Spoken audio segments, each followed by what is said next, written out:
you're not signing up for anything you can't stop. If you don't like the way you feel, or you don't like the way your child feels, or is acting, then stop. You know, there's no, you're not signing up for anything that can't be undone. Okay? So, what if Prozac works? I start going off-label. I start going to drugs that are not approved for use in children, such as Zoloft and Celexa. Those are the big ones in children. And in psychiatry, the adage is, if it works, use it within reasonable judgment. You know, certain drugs I won't do that with, but they're kind of a cadre of drugs that we use for kids, you know, because that's kind of what everybody does. Zoloft can cause headaches for the first couple of weeks. Now that's where it's important to get a history, because if I've got someone who gets migraine headaches or a lot of headaches, maybe Zoloft is not a drug I'm going to try on them. But I do tell them, you may get headaches for the first couple of weeks. If you can just use some Tylenol or Motrin and get through it, the headaches will pass. So just hang in there, they'll go away. Okay? And this is, I already mentioned all this. There is a really high potential for sexual side effects in women with Zoloft. It's a real offender. Paxil's the big offender in men, though it can happen with any drug. But Zoloft is particularly bad in women. The way I dose people is 25 milligrams per week times 1 week, then 50 to 100 milligrams per day, taken all at once at the same time of the day. I can go up to 200 milligrams. 100 milligrams is usually a therapeutic dose, but sometimes I have to go up to 200. For children, I start at 12.5 milligrams for a week, then I go to 25, and then I start going up in 25 milligram increments. And a lot of it depends on what someone tells me. If they come back in a week, a child comes back in a month and they say, I feel nothing. The parents say, my child feels nothing. I might increase them by 50 milligrams. If they say, you know, they're a little better, maybe I'll go up by 25 milligrams. Same in adults. You know, if they feel a little better, maybe I'll go up by 25. If they feel nothing, maybe I'll go up by 50. You know, I don't have hard, fast rules that way. I have to listen to what my patient and their parent is telling me and use my historical information and how a child looks. I have a child last night that I was seeing who's been grieving the loss of her grandmother for 2 years. And she literally comes in my office just when we talk about grandma and crying, she comes around, I'm terrible. If I had music playing, you hear the violin, you know.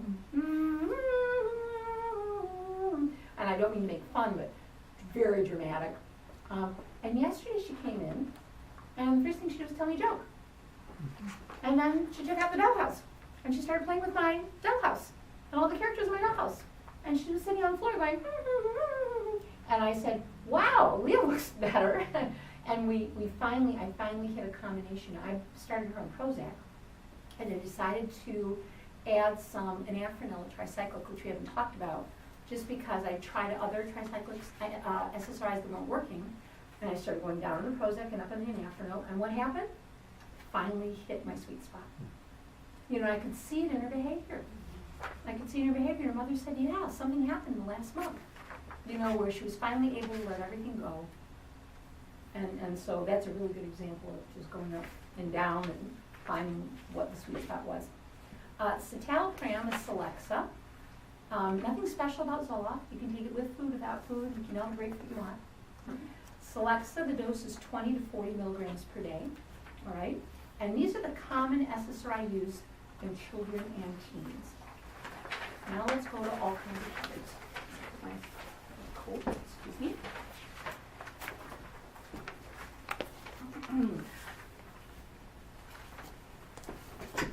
Okay, Lexapro, really commonly used drug, right?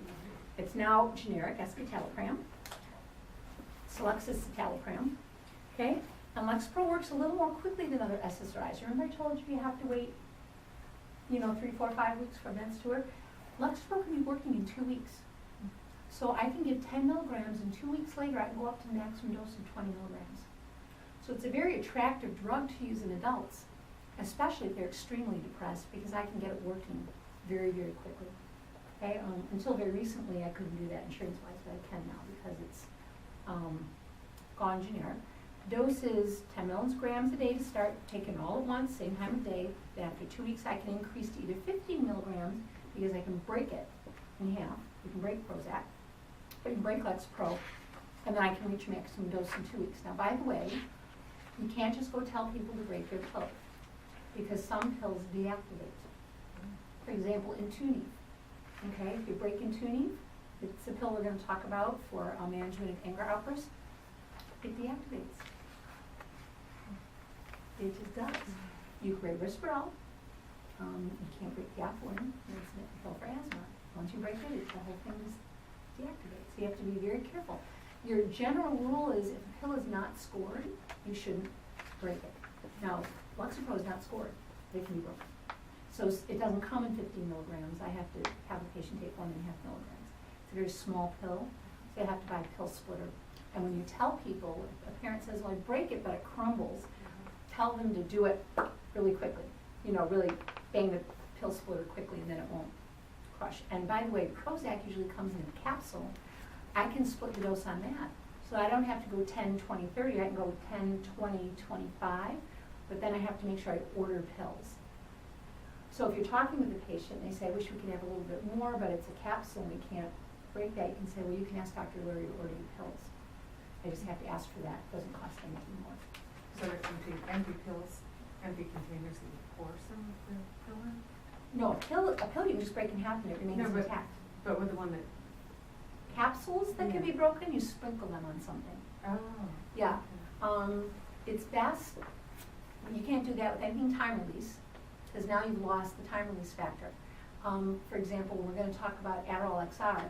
They've got little different colored beads in there. They're called spanchules. And they all are programmed to dissolve at a different point in time. Well, you can't break those up, because you'd have to count how many you have of each. It would be so difficult. But Adderall, not extended release, but regular Adderall is still full of granules, but they're not spanchules. They're not time release. So you can just break Adderall and put it in whatever, yogurt, applesauce, ice cream, anything that doesn't have vitamin C in it. We'll talk about that. Okay? My point is, make sure patients aren't breaking pills unless you've looked up and found that it's okay. Well, I should have brought my book to show you. I will. Okay. That's Lexapro. I like Lexapro because it works quickly, making people feel better quickly. And I want them to feel better quickly because I want them to trust me and feel like I'm going to help them. Okay? But I can't go give Lexapro to a 10-year-old because it's not approved by the FDA. I really need to stick with Prozac or Celexa or Zoloft. You know, my hands are tied by some, you know, physiology. Their livers are different. Their kidneys are different. You know, you can't just go, this is where I'll cross the line with Lexapro and Celexa because we all know that that's okay. But going to Lexapro or Paxil or Effexor or all these other drugs, they haven't been tested with children enough for me to know. So Paxil is paroxetine, has a high potential for sexual side effects in men, very good for the treatment of anxiety. The regular dose, there's regular and CR.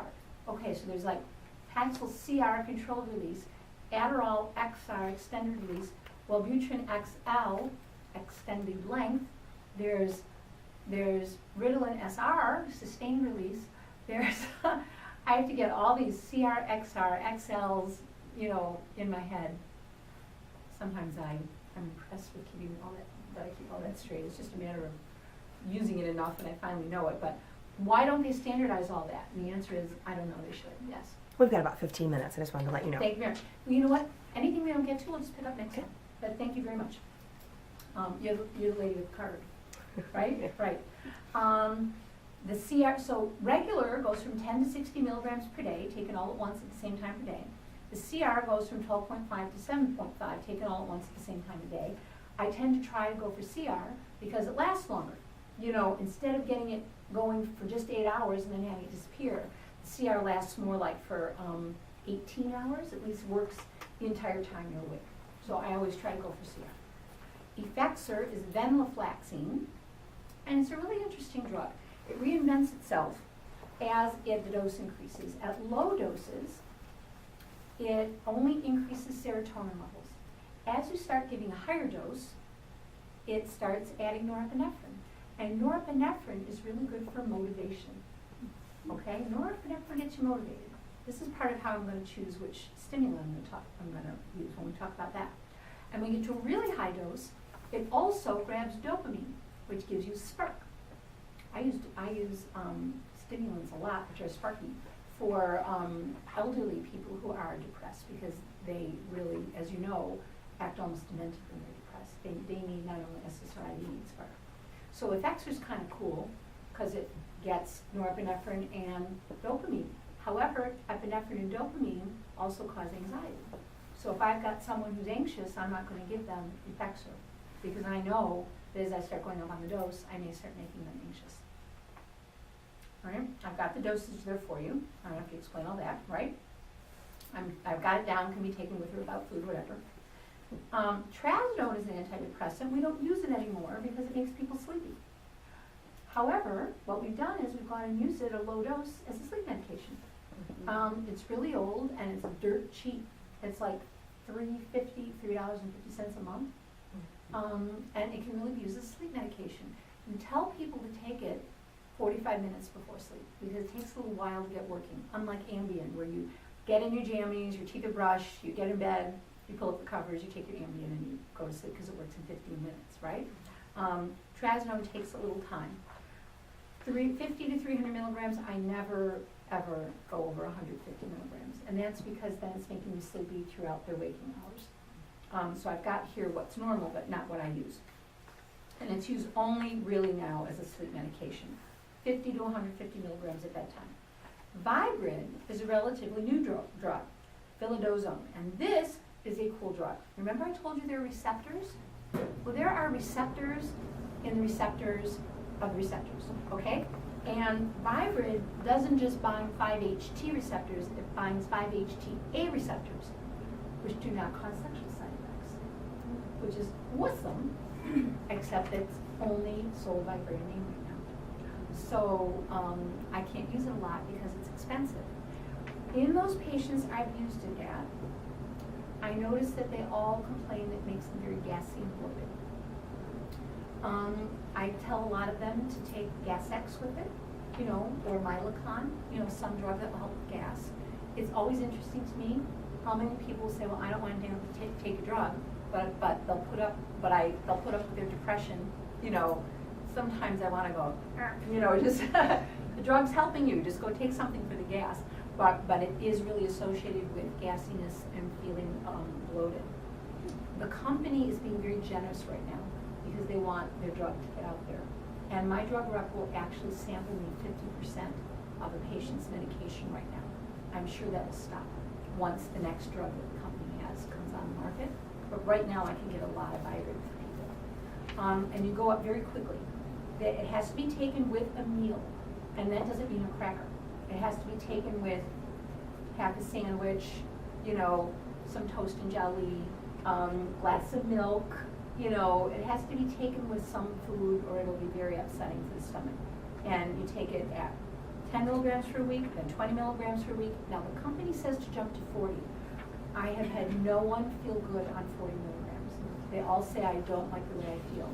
I have them cut 20 milligram pills in half and take a 20 and a half. So now they've got 30. Most people I've got on 20 milligrams. And when I say most, I mean the 5 that I have, because people either don't like the bloating or gassiness, or they still have to end up paying for their half, which might be $75 a month. It's not inexpensive. So I don't have a lot of people on Vibrid. But it's a great drug. So we do have a drug that won't cause sexual side effects if people can afford it and they're willing to do something about the gas. Paxiva is actually, it's kind of called the brand name Paxil.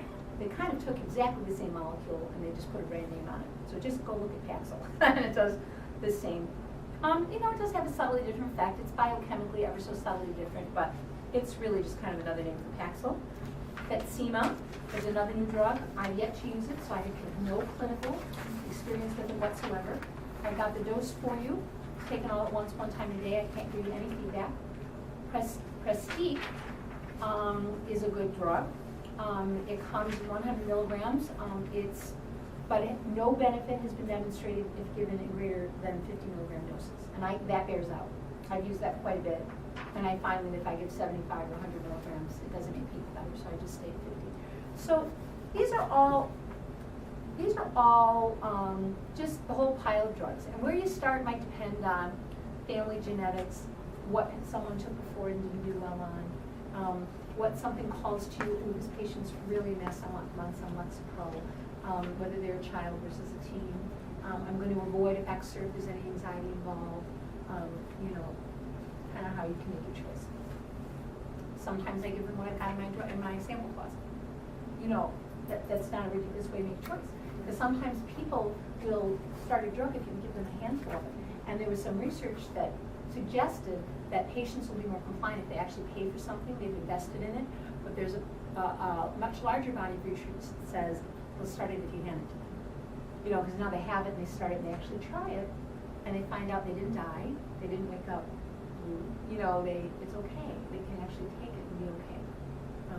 So I try to get as many samples as I can. Got a nice big basket on the top shelf of the testing closet at West Bloomfield.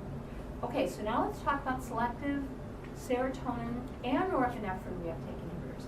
These are drugs that not only inhibit the reuptake of serotonin, but also the reuptake of norepinephrine, which means I'm going to get some motivation, right? I'm going to get serotonergic effect plus norepinephrinergic effect, right? And these are indicated for the treatment of depression, not anxiety, because they're going to make people anxious. Even if they're anxious and unmotivated, I don't use it for anxiety. It'll make them anxious. We know that it blocks the reuptake of serotonin. I have to explain that, right? And it's got the same class effects as the SSRIs, plus it can cause sleeplessness because norepinephrine kind of wakes you up.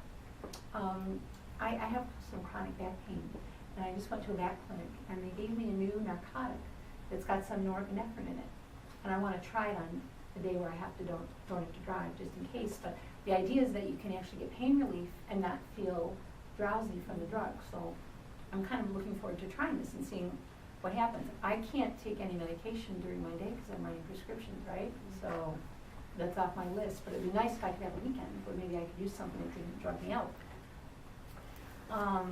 These also take 4 to 6 weeks to take effect. Have to be given every day, and because you got it. And by the way, you can't take a weekend off on any of these drugs. SSRIs, no weekends off. Got to take them every day, or you will not get a good blood level. Okay? Patients have to be patient. If a dose is missed, same as with the SSRIs, does not pose a physical danger, but the patient may feel fluish. Okay? Do give a missed dose, as long as you're not going to give 2 doses in one day. So if a patient forgets it in the morning, and they remember it, even at bedtime, they can take it at bedtime and then take it in the morning the next day. I just don't want them to take 2 doses in one day. You can use that as your guideline, okay? Yes, thank you. There's still the potential for serotonergic syndrome. There's the potential for suicidal behavior and paradoxical effects, just like there is with the SSRIs.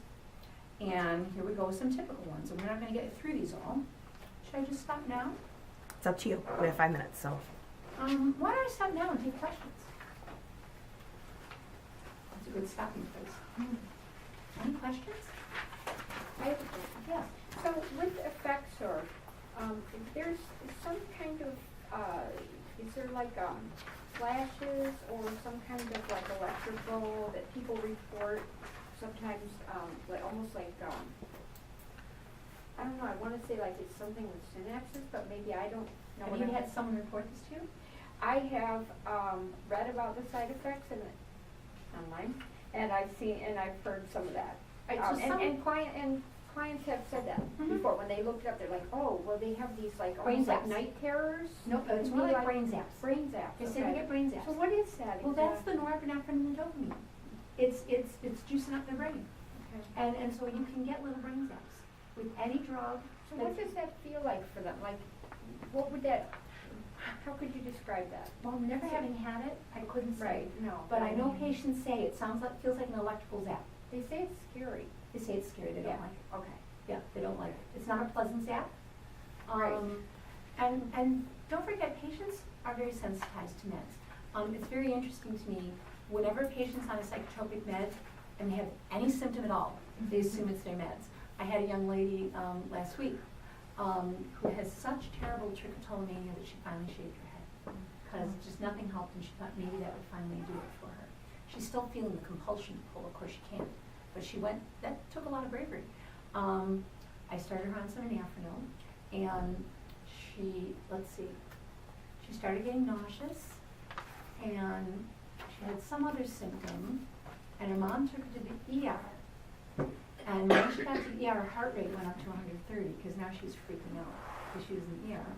And so the doctor lowered the dose from 75 to 25. But as time went on, she got nauseous and started throwing up, and so did her mother, because her mother called me. And I said, these are very unusual symptoms for this drug. And it turned out they just had a bug, which they, of course, attributed to the medication. People will say, I had a, whatever, could it be the medication? And so I'm very careful to try to say, well, any drug can cause anything, but that doesn't sound like Zoloft. Why don't you just stick with it for a few days, and let's see if that passes. Or, if they're getting migraines and they've got Zoloft, we have to say, well, no, we can't use that. I made a mistake, and I shouldn't have given it to you in the first place. Or, we tried it and it made your headaches worse. So, yeah, people get brain zaps and they don't like them. And then we have to stop Effexor and try something else. Yes. I imagine down the road we'll cover this, but I have a lot of clients who are on things like Wellbutrin or the SSRI, but they're also prescribed Xanax. And will you be covering Xanax at some point and how that conjuncts? Okay, great. Thank you. That's a very common combo.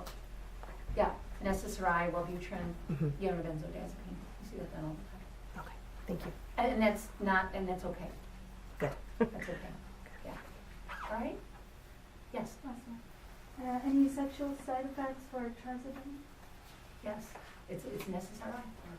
Yeah. So that's a class effect. Remember, I forgot to put it on the top. I should have put it up there. It affects any drug in that class. Yep. So let me ask you this question. So if It's not usual though. People don't complain to me about that. So it's very uncommon, but it can happen. Yeah. oh, with that one? With trazodone, yeah, I never get people complaining to me about sexual side effects with trazodone, but it can happen. Maybe because I'm using such a low dose. Yeah. If there are class, if speaking of class effects, so why would it be that Zoloft would be,